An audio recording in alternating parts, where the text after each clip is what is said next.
Indonesia adalah negara besar, dengan jumlah penduduk yang pada 2024 telah mencapai lebih dari 285 juta jiwa. Mayoritas penduduk usia produktif kita berasal dari lulusan pendidikan menengah. Pada tahun ajaran 2024-2025, tercatat 1,67 juta siswa lulus SMA dan 1,6 juta siswa lulus SMK. Artinya, setiap tahun jutaan anak muda Indonesia masuk ke fase krusial, melanjutkan pendidikan, bekerja, atau terhenti. Di channel ini kita nggak kejar sensasi, kita kejar pemahaman, karena nggak semua yang ramai itu penting, dan nggak semua yang penting dibuat ramai. Gue mau ngajak lo mikir, pelan-pelan, tapi sampai. Menurut data BPS, pada Maret 2025, 31,25% penduduk usia 15 tahun ke atas berpendidikan SMA atau SMK. Dan pada 2024, sekitar 40,9% pemuda Indonesia adalah lulusan SMA atau SMK sederajat. Sebaran lulusan terbesar ada di Jawa Barat, sementara wilayah dengan jumlah lulusan terendah berada di Papua Barat Daya. Namun, persoalannya bukan hanya soal jumlah lulusan. Masalah utamanya adalah kemana mereka melangkah setelah lulus. Data Badan Pusat Statistik menunjukkan realitas yang cukup mengkhawatirkan.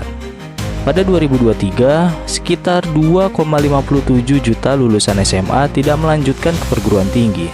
2,29 juta lulusan SMK masuk kategori NEET, tidak sekolah, tidak bekerja, dan tidak mengikuti pelatihan. Sementara itu, Kementerian Pendidikan Tinggi, Sains dan Teknologi mengungkapkan bahwa pada 2025, lebih dari 3 juta lulusan SMA tidak bisa melanjutkan ke perguruan tinggi. Angka partisipasi kasar pendidikan tinggi Indonesia baru mencapai 32%. Jauh dari ideal untuk negara dengan bonus demografi besar seperti Indonesia. Faktor penyebabnya berulang. Keterbatasan ekonomi, keterbatasan kuota dan akses, minimnya dorongan dan motivasi, serta kondisi geografis dan sosial. Walaupun data final lulusan 2025-2026 belum dirilis, proyeksi menunjukkan bahwa setiap tahun Indonesia meluluskan sekitar 3,5 hingga 4 juta siswa SMA, SMK, dan MA. SMK sendiri terus mendominasi jumlah lulusan, sejalan dengan kebijakan pemerintah untuk meningkatkan tenaga kerja terampil. Data resmi baru akan tersedia melalui Dapodik setelah tahun ajaran selesai, sekitar pertengahan 2026. Namun, masalah tidak berhenti di situ. Angka dropout mahasiswa juga cukup besar. Tahun 2020, lebih dari 600.000 mahasiswa putus kuliah.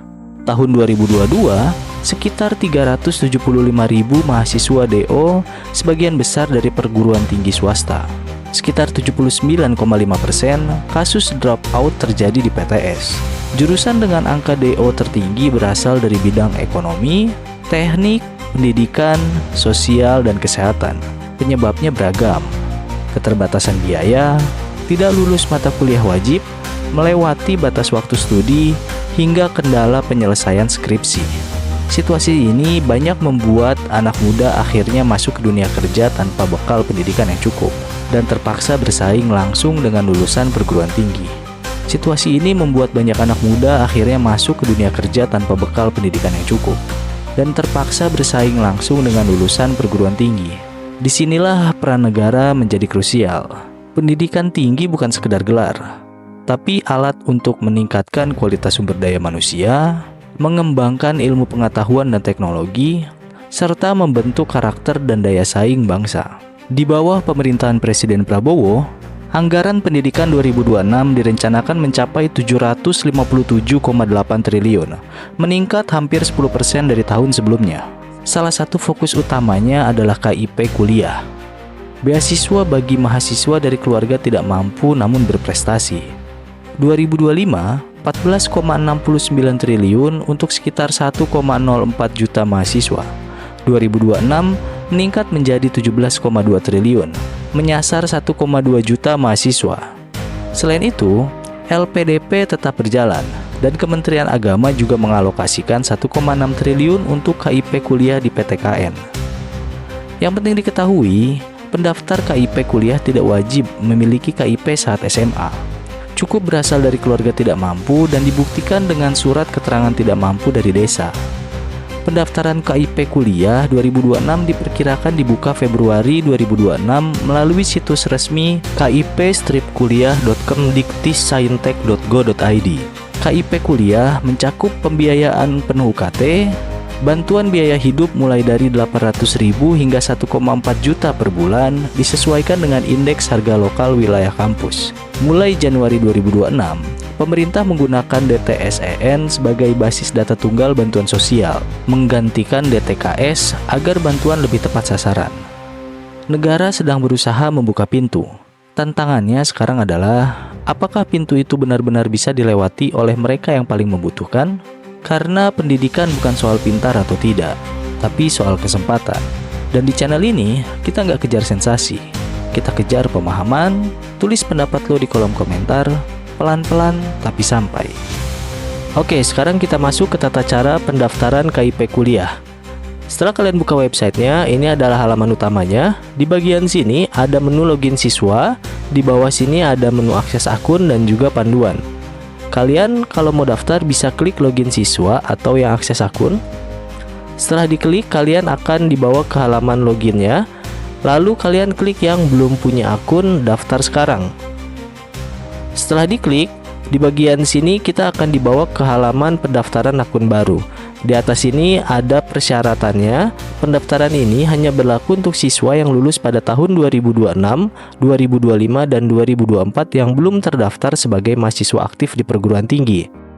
Lalu kalian bisa isi nik kalian di sini, NISN, NPSN, juga email kalian. Setelah kalian isi semua, kalian klik selanjutnya. Lalu kalian akan dibawa ke halaman konfirmasi pendaftaran.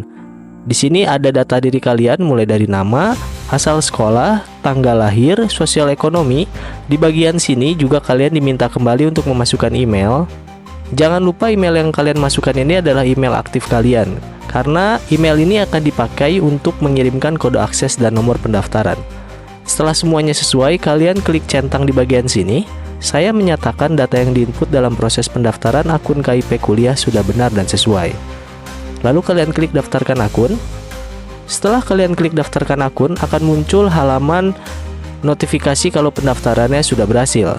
Jika pendaftaran sudah berhasil, silakan kalian cek email kalian untuk menggunakan kode akses dan nomor pendaftaran untuk melanjutkan ke proses selanjutnya.